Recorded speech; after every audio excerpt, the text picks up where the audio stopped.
Happiness, as most people understand it, is a lie we are told every day. It is dressed up in advertisements, cloaked in social media feeds, and handed to us in packaged promises of wealth, success, or recognition. But the truth is far stranger, far more unsettling. The closer we chase it in these ways, the further it drifts from us.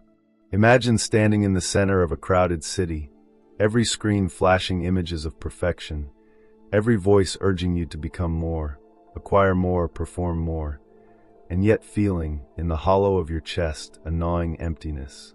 Have you ever noticed that despite your achievements, despite the milestones you have reached, a quiet dissatisfaction lingers, as if life itself has cheated you of its meaning?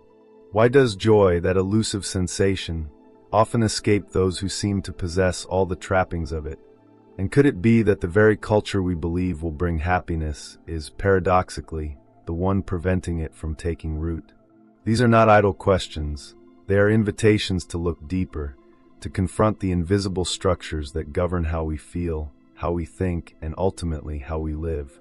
By the end of this exploration, you will see happiness not as a prize to be seized, but as a skill, a perception, and a practice, one that can transform the way you experience every single day.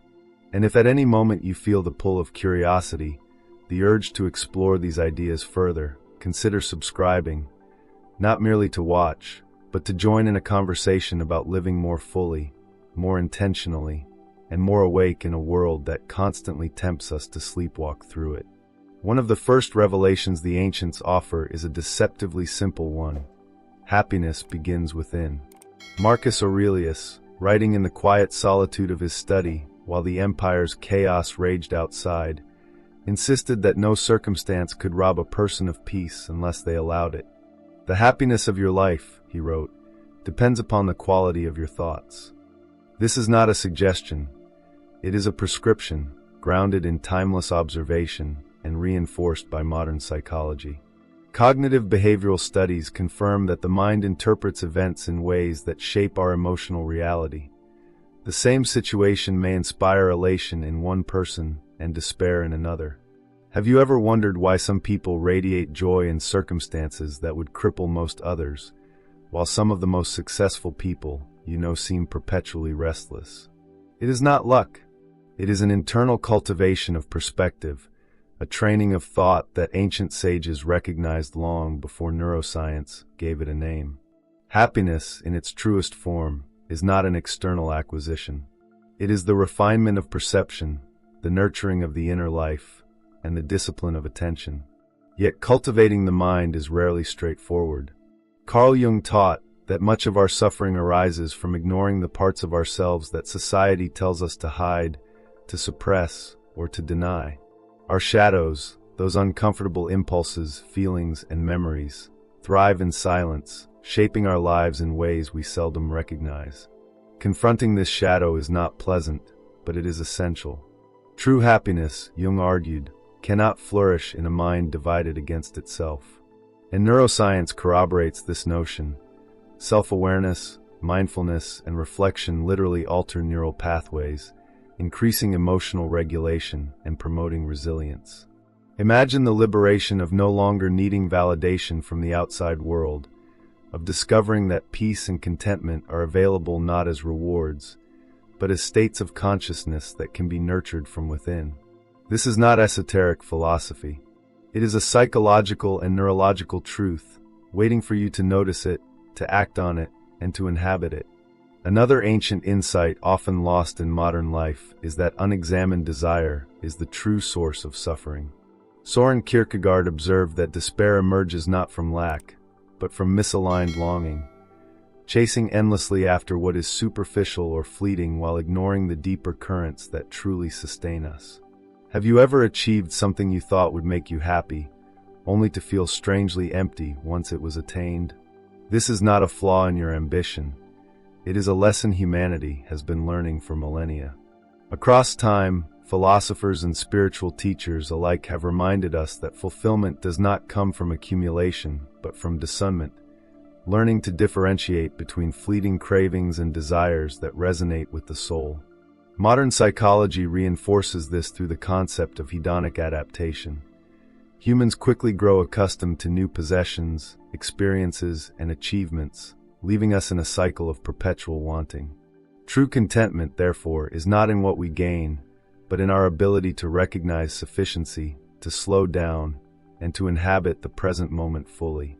Everyday stories bring this truth into sharper relief. Consider a woman who dedicated her life to professional success, sacrificing relationships, health, and leisure in the pursuit of recognition. She climbed the corporate ladder, earned accolades, and amassed material wealth, yet each night she returned to the same gnawing dissatisfaction. One evening, in a quiet moment, she noticed a simple pleasure: the warm sunlight through her apartment window, the sound of birds outside, the comfort of a long-forgotten hobby she had once loved. In that instant, she realized that joy had not been absent. It had been waiting quietly for her attention all along. This is the paradox the ancients tried to teach. Happiness is never in the relentless pursuit, but in presence, in attention, and in fully inhabiting the life already unfolding around us. Gratitude, mindfulness, and deliberate attention are not just moral exhortations. They are psychological tools that unlock profound, lasting satisfaction. Even as we cultivate awareness, another ancient truth rises like a quiet tide. The impermanence of life is not something to fear, but something to embrace. Marcus Aurelius wrote extensively about the transient nature of existence, reminding himself daily that all things pass. Modern neuroscience echoes this. Awareness of mortality can deepen meaning and intensify joy. Existentialist thinkers from Kierkegaard to Heidegger have argued that authentic living depends upon a recognition of finitude. Have you noticed how moments of beauty, intimacy, or achievement shine most brightly when you understand they will not last forever? Life's impermanence is the lens through which significance is revealed, teaching us to savor experiences, relationships, and sensations while they remain. This awareness is not morbid, it is liberating. It calls us to participate fully in the dance of beginnings and endings, to feel without clinging, and to love without possession. And as you reflect on these lessons, there emerges a subtle invitation. Pause, breathe, and notice the rhythms of your own life.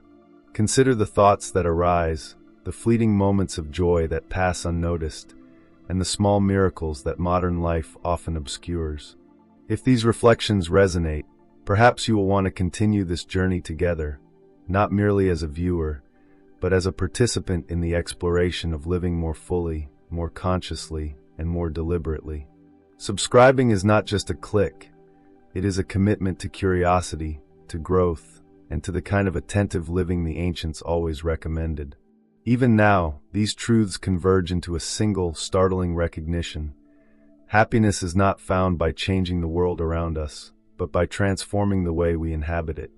It arises not from accumulation, desire, or distraction, but from awareness, presence, and the courageous confrontation with the self. And this realization, while simple, is revolutionary.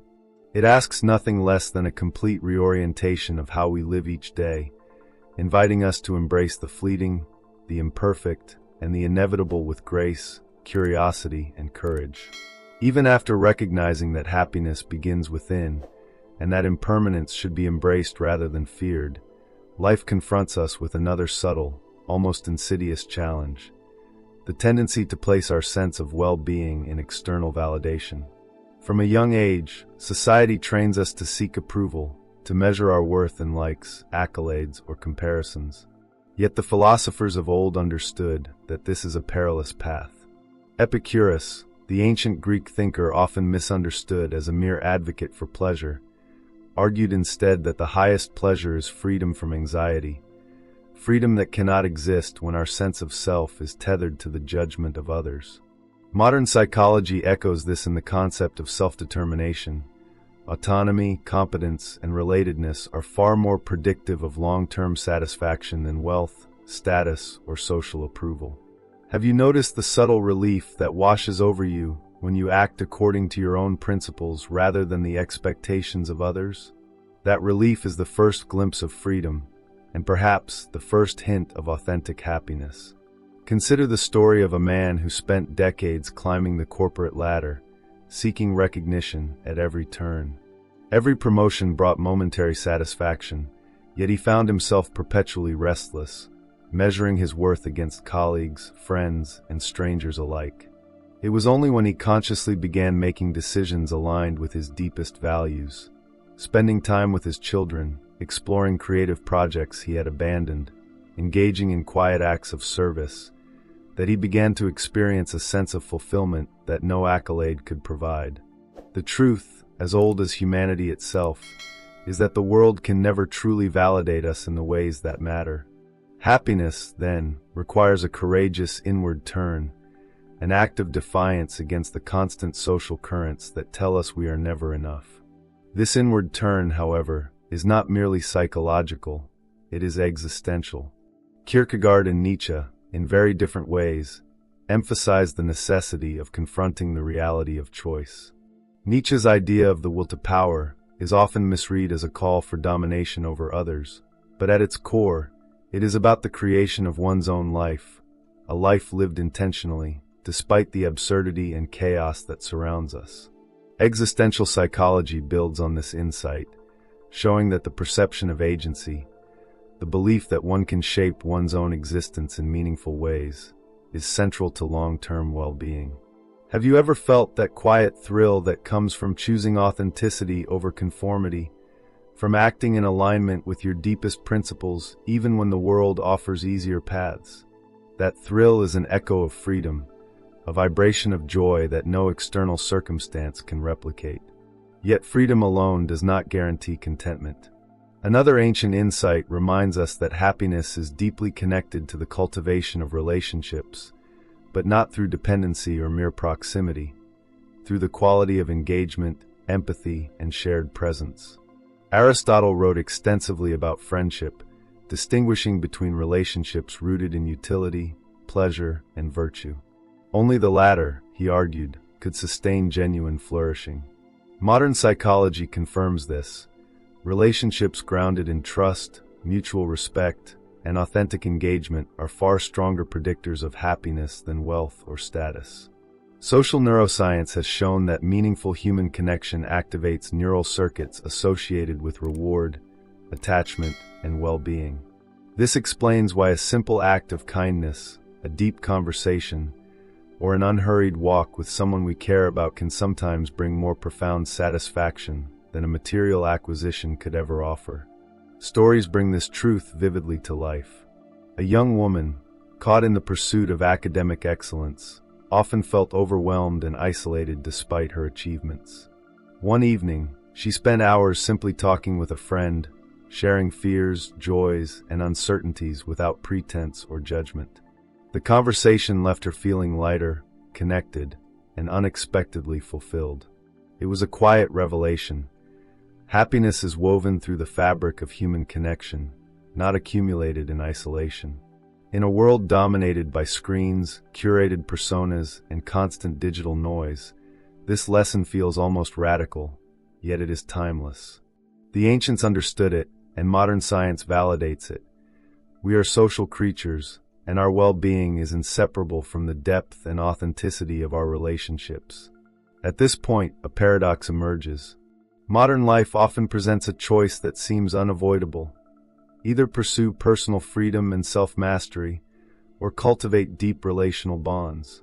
But the ancient wisdom shows that these paths are not mutually exclusive, they are intertwined.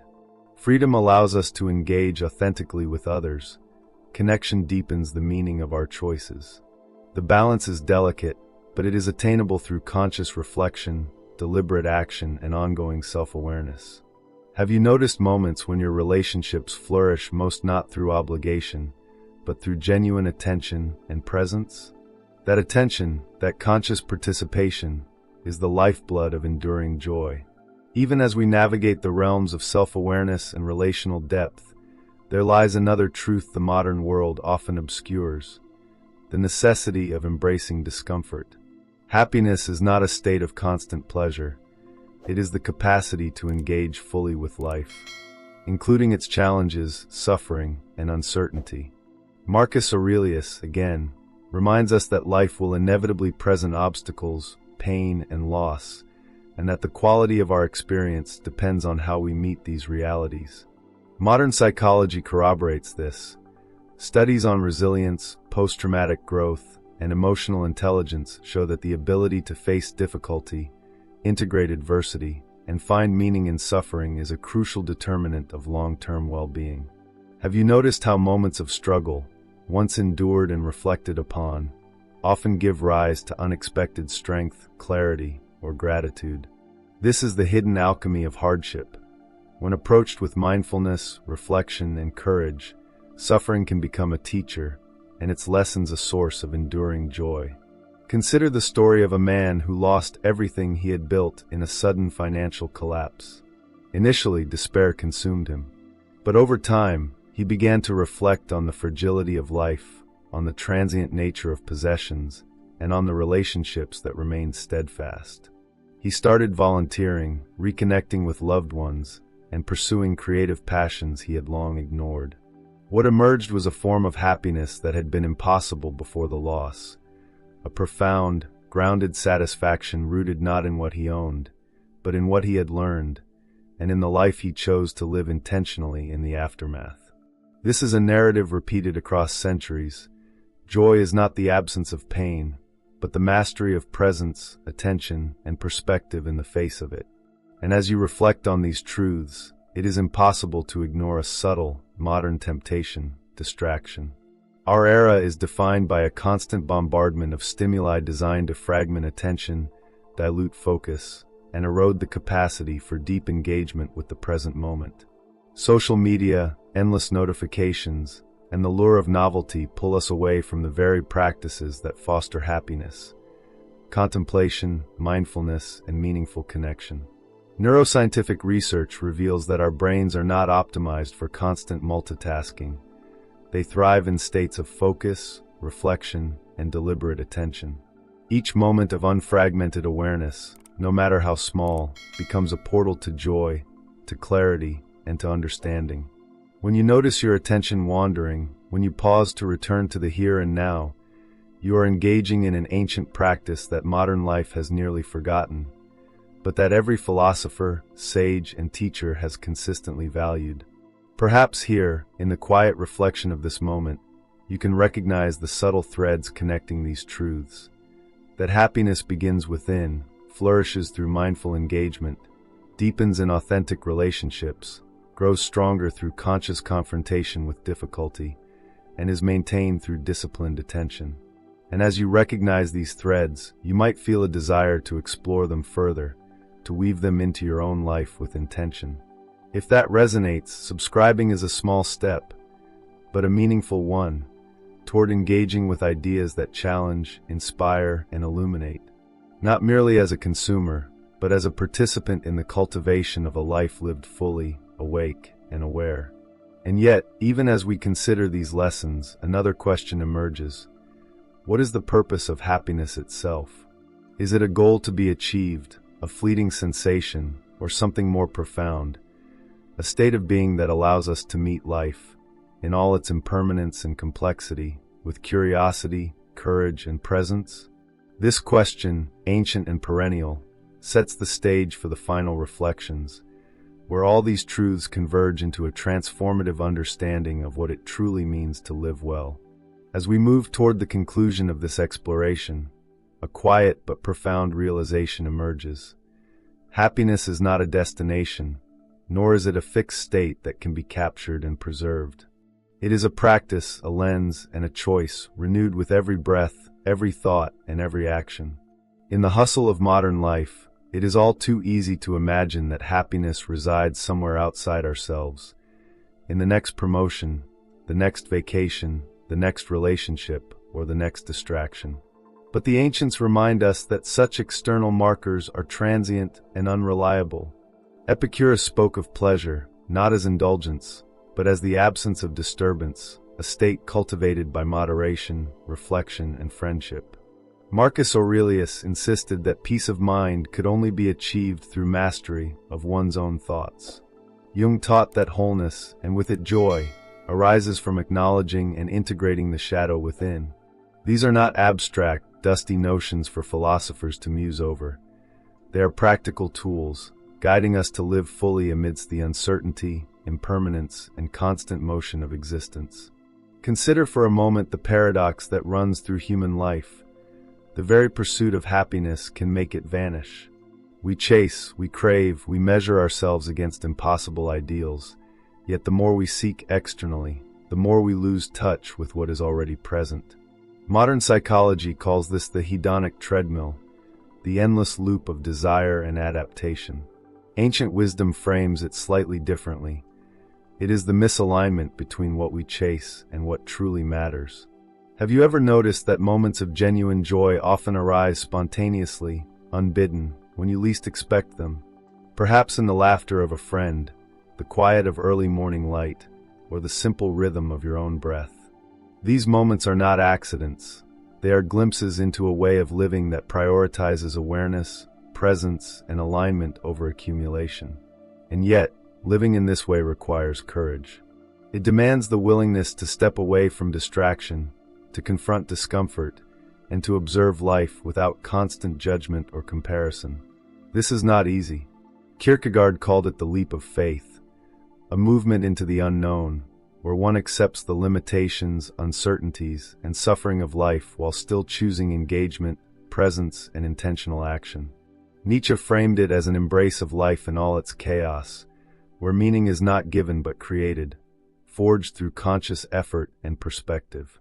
Modern neuroscience and psychology reveal that this courage is not merely philosophical. It rewires the brain, strengthens emotional resilience, and cultivates the capacity for gratitude and joy.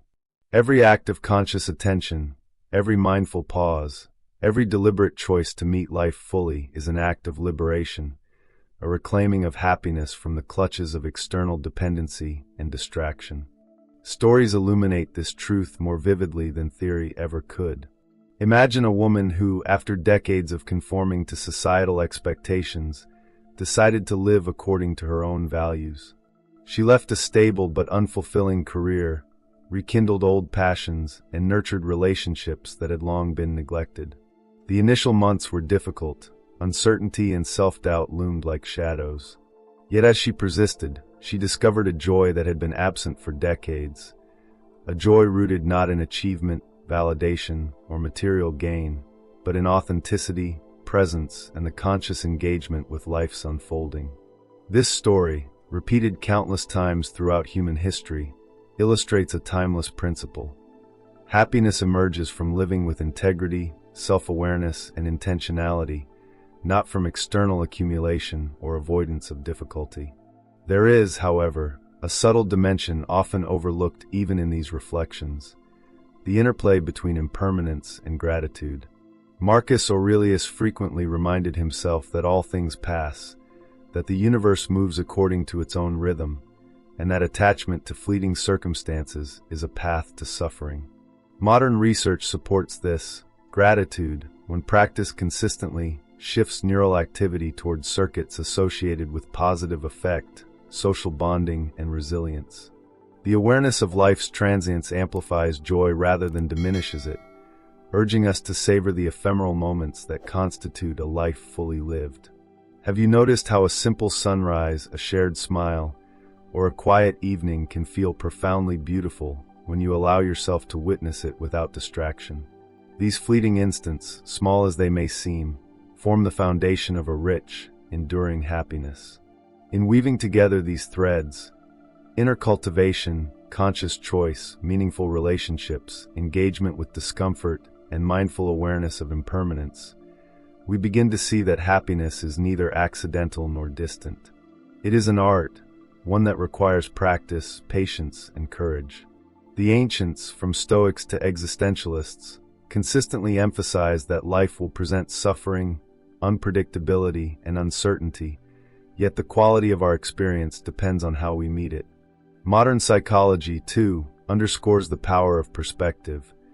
Reframing adversity, practicing gratitude, and engaging deliberately with our environment strengthens well-being more effectively than any material acquisition ever could. The lesson is as radical as it is simple. Happiness is created, not found, nurtured, not purchased, lived, not awaited. As you sit with these ideas, I encourage you to consider how they resonate in your own life. Are there areas where you have unconsciously placed your sense of well-being in the hands of others, of circumstance, or of distraction? Are there moments you have overlooked, waiting quietly for your attention, that could anchor a deeper sense of satisfaction?